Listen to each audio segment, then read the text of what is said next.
আসসালামু আলাইকুম। সুমিতা কিচেনে আপনাদের সকলকে স্বাগত জানাই। আশা করি আপনারা ভালো আছেন। আলহামদুলিল্লাহ আমিও খুব ভালো আছি। তো দেখুন বোতল শাকের তো শেষ পর্যায়ে। তো বোতল শাক এখন আর পাওয়া যাচ্ছে না। আর এখানে আমি আলু কেটে নিয়েছি। তো আজকে বোতল শাক দিয়ে আলু দিয়ে দুর্দান্ত একটা রেসিপি বানাবো। তো আপনারা পুরো ভিডিওটা দেখতে থাকুন, আশা করি ভালো লাগবে।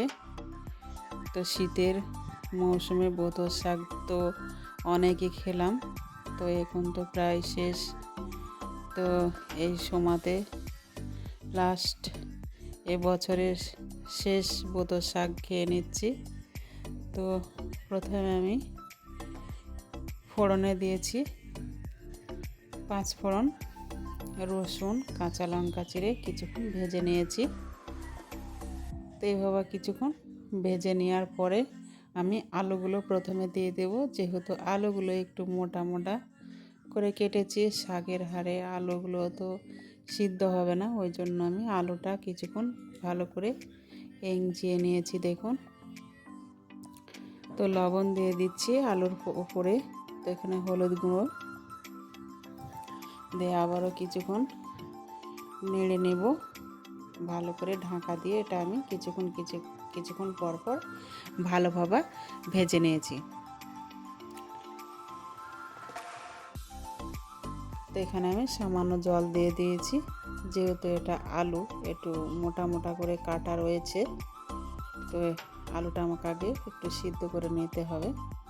তো দেখুন আলু প্রায় সিদ্ধ হয়ে গিয়েছে। তো এই পর্যায়ে বোতল শাকগুলো দিয়ে দেব।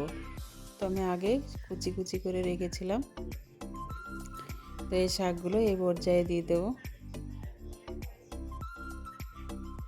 দিয়ে ভালো করে ভেজে নেব। তো এইভাবে বোতল শাক ভাজলে কিন্তু খেতে খুবই ভালো লাগে। আপনারাও এইভাবে বাড়িতে দেখবেন, আশা করি ভালো লাগবে। তো দেখুন এভাবে কিছুক্ষণ আমি ভেজে নিয়েছি, আমার ভাজা হয়ে গেছে। তো এই পর্যায়ে আমি তুলে নেব। তো দেখুন কত সুন্দর হয়েছে, খেতে কিন্তু খুবই ভালো লাগে এই শাকটা।